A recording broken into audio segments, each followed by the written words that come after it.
ভাত আর চাউলের গুঁড়ি মিক্স করে আমরা আজকে আঞ্চলিক ভাষায় বলে গুঁড়া পিঠা বানাবো। গুঁড়া পিঠার রেসিপি। এখানে 1 বাটি পরিমাণ ভাত নিয়েছি এবং অল্প চালের গুঁড়ি মিক্স করে এটা চাইলে ব্লেন্ডারও করতে পারেন, চাইলে শিলের পাটাতে পিষতেও পারে। এই যে এইভাবে করে অল্প অল্প মিক্স করে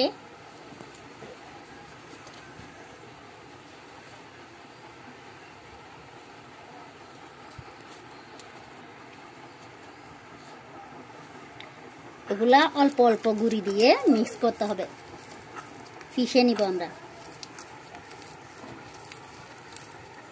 এভাবে ভাত আর গুঁড়ি একসাথে, নিরলা ভাত দিলে পিষা একটু কষ্ট হবে, ব্লেন্ড করতেও পারেন, গরম পানি দিয়ে ব্লেন্ড করতে হবে। আর ঠান্ডা পানি দিলে একটু ভাতগুলা আঠালো কম হবে।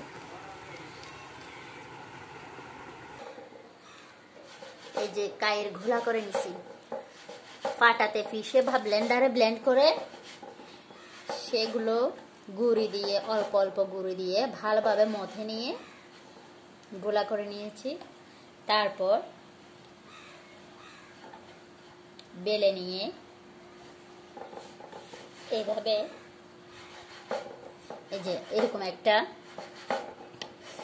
ব্লেড ভাগ যে কোনো একটা কাঠার থাকলে ওটা দিয়ে চ্যাপটা রুটি আকারে ভাবে ভালো করে মথে নিব।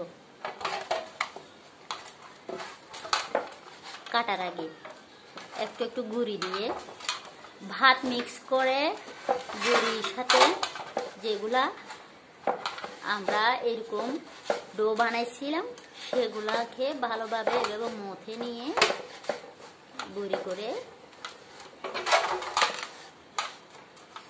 এমনভাবে মথে নিতে হবে যাতে ভালোভাবে গুঁড়ি আর ভাতের ডো মিক্স হয়ে যায়।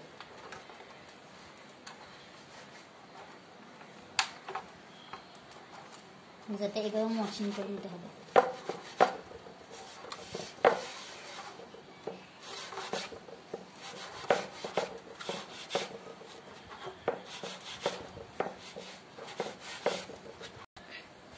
এভাবে গুঁড়ি দিয়ে মিক্স করে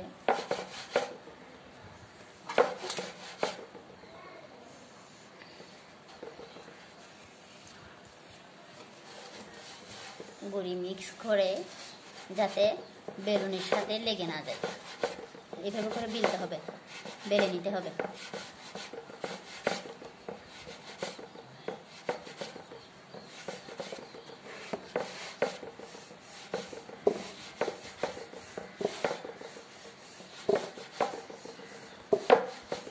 গুঁড়িটা একটু বেশি লাগাতে হবে।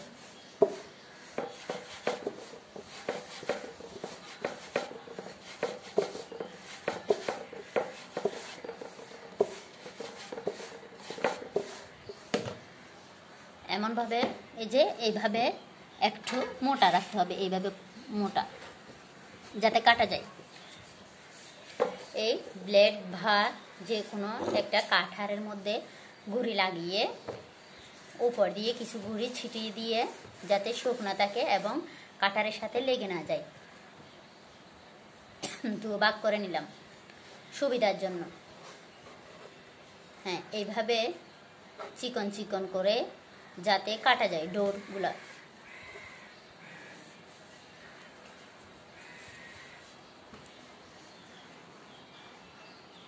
এভাবে এভাবে চিকন চিকন করে কেটে নিব, স্লাইস করে নিব যাতে সবগুলো এক সমান হয়, বড় ছোট না হয়।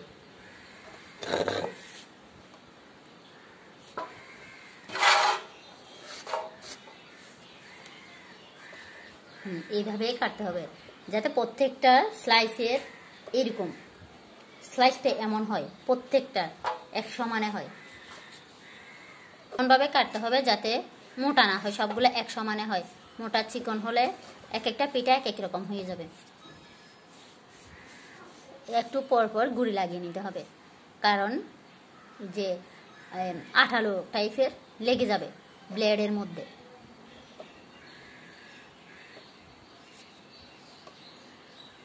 এই যে এইভাবে করে সবগুলা কেটে নিলাম।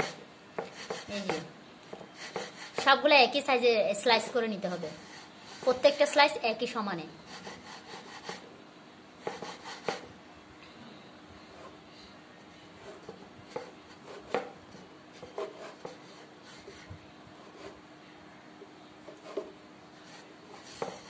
এই যে কতগুলা হয়ে গেল,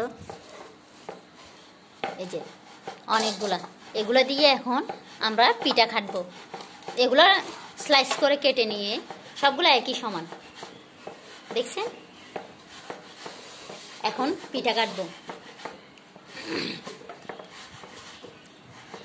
এই যে এইভাবে করে পুরি ছিটাই দিতে হবে উপর দিয়ে, না হলে একটু টান টান টাইপের হয়ে যাবে। এভাবে করে কাটতেছে, এই গুড়ি গুড়ি গুড়ি গুড়ি করে। অনেকটা আমরা ছোট চুটকি কাটি না, ওই চুটকি পিঠার চেয়ে এগুলো একটু বড়, সেই জন্য এগুলোকে বলা হয় গুড়া পিঠা। দেখছেন এইভাবে করে কেটে কেটে এভাবে কেটে সবগুলা স্লাইস এভাবে করে হাতের তালুর সাহায্যে একটু একটু করে কেটে, এই যে কেমন দুই পাশ সবগুলা পিঠা এক সমানে হচ্ছে, দেখছেন? অনেকগুলা পিঠা। এই যে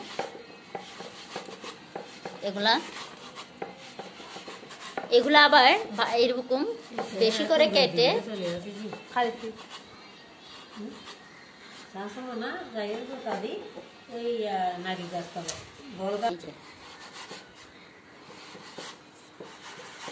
একটু একটু দিয়ে হাতের তালুর সাহায্যে গুড়াই গুড়াই কেটে নেয়।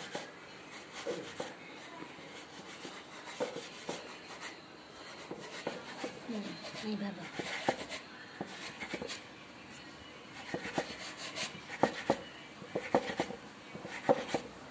এগুলা বানিয়ে রোদে শুকিয়েও সংরক্ষণ করে রাখা যায়, আবার ফ্রিজে রেখেও সংরক্ষণ করে রাখা যায়। এগুলো যখন খুশি বানিয়ে রেখে খাওয়া যায়।